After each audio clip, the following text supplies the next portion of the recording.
करवा चौथ माता की कहानी। एक बार की बात है, एक साहूकार के 7 बेटे और एक बेटी थी। बेटी का विवाह हो चुका था। बेटी अपने मायके में आई थी।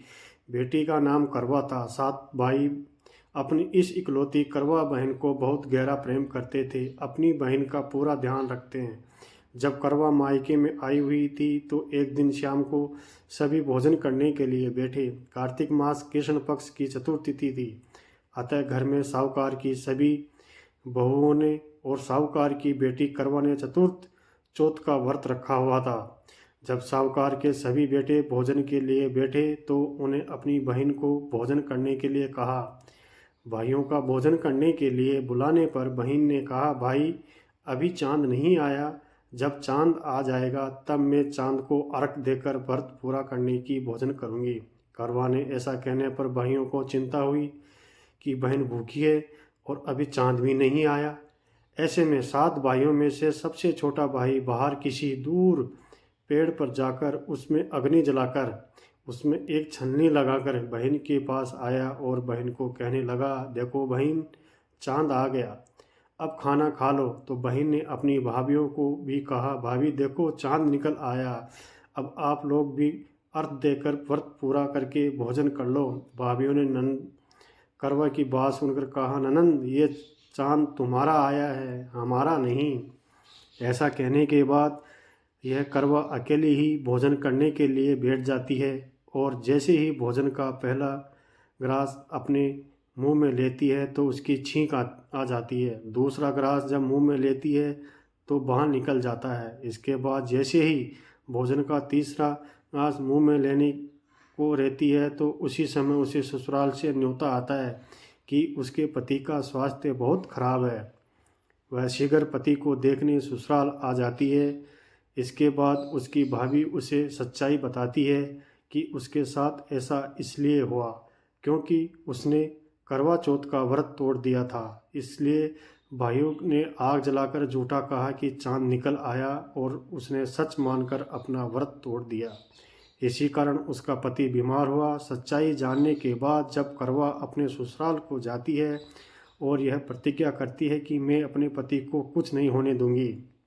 दुर्वा वंश जब करवा अपने ससुराल पहुंचती है तो उसका पति प्राण छोड़ चुका होता है। पति के प्राण चले जाने पर करवा अपने दुखी को सहन नहीं कर पाती है और सभी से कहती है कि मैं अपने पति का अंतिम संस्कार नहीं होने दूंगी। मैं अपने पति से दूर नहीं रह सकती। मैं एक पवित्रता और सत्वंती शक्ति से अपने पति के प्राणों को वापस लाऊंगी। करवा की इन बातों को सुनकर सब उसे पागल पागल कहने लगते हैं और करवा के पति को शमशान में अंतिम संस्कार के लिए ले जाते हैं।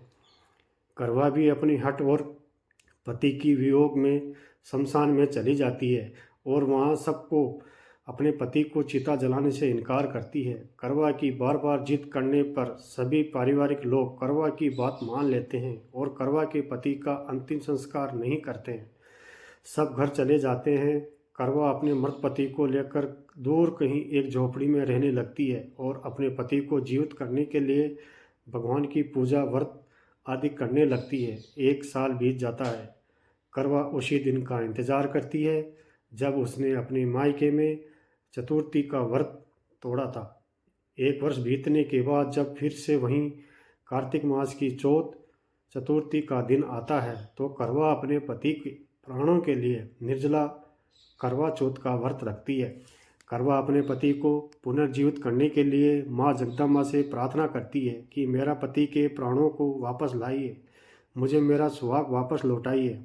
जब करवा का यह व्रत पूरा होने को रहता है तो उसके व्रत से माँ प्रसन्न हो जाती है और उसकी कहती है कि यदि तुम अपने पति के प्राणों को वापस पाना चाहती हो तो अपनी सबसे छोटी भाभी के पास जाओ, वहीं तुम्हारे पति के प्राणों को वापस ला सकती है। क्योंकि करवा का व्रत तोड़ने का कारण उसका सबसे छोटा भाई था। उसी ने पेड़ पर अग्नि जलाकर बहन को झूठ कहा था, चांद आ गया।